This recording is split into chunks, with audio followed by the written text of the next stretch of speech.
Hello. Okay, next tutorial. This tutorial is meant to be, if I pronounce the name right, Rorschach.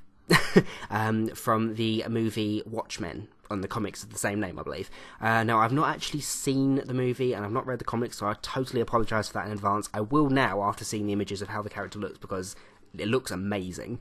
But yeah, he's meant to be Rorschach because obviously the ink blot tests and how he looks, and that's pretty awesome. And I don't know a massive lot about this character, so everything that I'm saying here is from my amazing fact finders for this video. I asked my good friend Tash and Justin to help me out with what this character's all about, and yeah, apparently he's this big old loner and he's super sneaky and hasn't actually got any powers, but he knows what's right and wrong and all that jazz, and he has this mask that seems to change with his emotions, so I thought that sounds pretty awesome, so I thought I'd do it. It was actually requested a few times now, but the first person who requested it, actually requested a little while ago now, but it was Skeletal Blackout. I'll pop your name on the screen there though, so thank you so much for requesting it. Thanks everyone that requested this look. I wouldn't have known about it otherwise. I definitely need to see this film. It's the kind of thing I would watch. I don't know why I've not seen it yet, so I'll definitely fix that. And I will mention that this look is probably something you could do, or is something you could do with like a morph suit and that kind of disappearing, reappearing heat ink, so you can breathe through the mask and it'll appear and disappear.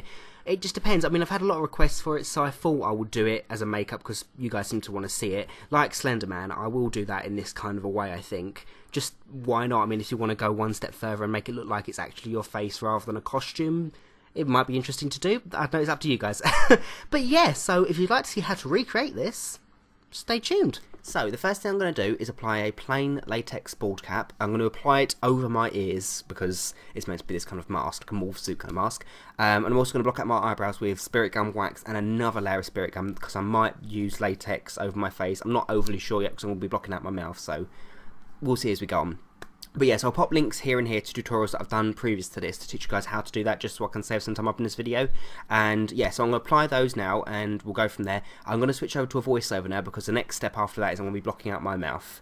Okay, so again, you don't have to do that, but I don't know, it just looks more seamless and more mask-like to do that, so up to you guys. So yeah, I'm going to get back, apply my ball cap, block out my brows, and get back to you. So I ended up doing around 5 coats all over my face, and not my neck obviously, just going down around my ball cap and across, because then I can take some masking tape and using tiny little strips at a time because I don't want it to look too big and bulky. So I tore it with my hands rather than using scissors so it could have a more natural edge, and I just pasted them going vertically across my mouth.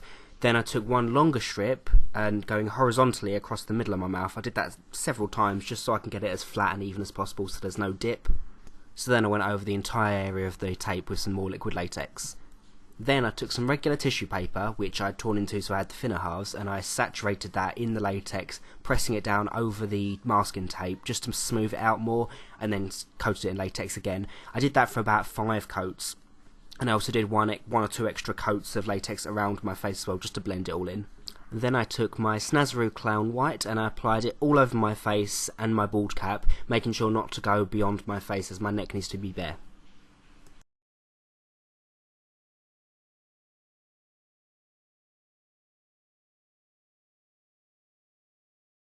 Then I took my Ben Nye setting powder in Super White and I pressed that all over my face and ball cap just to make it a little bit more white, to make it more even and less shiny.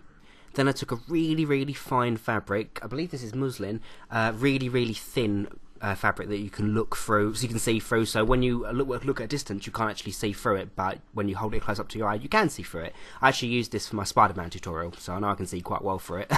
So I took some Spirit Gum and just applied it around my eye where I know I'm going to need to stick the fabric down. And then I just press the edges of the fabric down around my eye. Try not to make it too big. It doesn't matter really because once you've stuck it down we can take some liquid latex and just coat it around the edge of the fabric just to blend it into the skin a bit more, but less is more really, so the less fabric you've got to hide the better really. Then just as I did my face I took the Snazaroo Clown White and painted over the latex again and then powdered it afterwards just so it blends in with the rest of the face. This step is the fun bit, so I'm taking some Snazaroo watercolour. The reason I'm using the watercolour is because it needs to look like an ink blot test, so try not to make it too neat. I mean, try and make it as neat as you can, obviously, but not overly neat. And make sure the shape that you choose isn't incredibly complicated, because you need to make sure that you can mirror image it on the opposite side. Hence why I've only covered one eye for now. I just want to show you what I'm doing, and then I'll copy it on the other one. And the face that I've chosen here is just a random design that I've got from one of the many different faces he has in the book, comic books and the movie. So yeah, I mean, it doesn't particularly matter which style you use. You can, I mean, the one I've chosen obviously makes me look a lot more angry, which is, I don't know, I like the whole angry horror effects, don't I? So that's the one I've gone for. I mean, the idea is that his mask is meant to change throughout his emotions, which is super awesome. But this is the design I've gone for. But you guys can choose whichever you like, as long as you know you mirror image it on the opposite side. So you've got to keep that in mind when painting it, so you know what it'll look like when it's reversed on itself. So there we go. So now I've done that, I can copy it, mirror imaged on the opposite side, obviously starting with covering my other eye with the fabric in the same Spirit Gum method and blending it in with the clown white, like that. So yeah, here we go. I'm going to copy the pattern on the opposite side.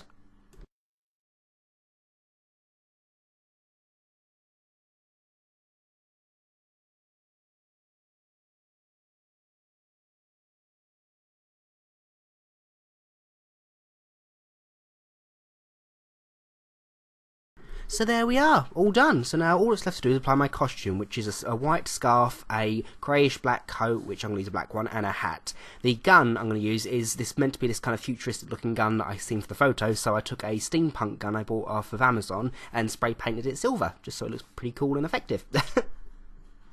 There we are. Also, I need my black gloves, of course.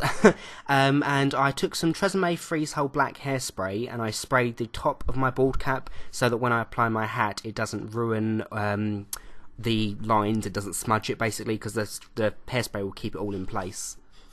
And that way it stops it from smudging. So yeah, I'm just going to apply my hat and that's the look complete, really. So thank you guys so much for watching. I really hope you guys liked it. If you like it, please make sure to, rate, comment, subscribe as usual. And yeah, until next time, bye.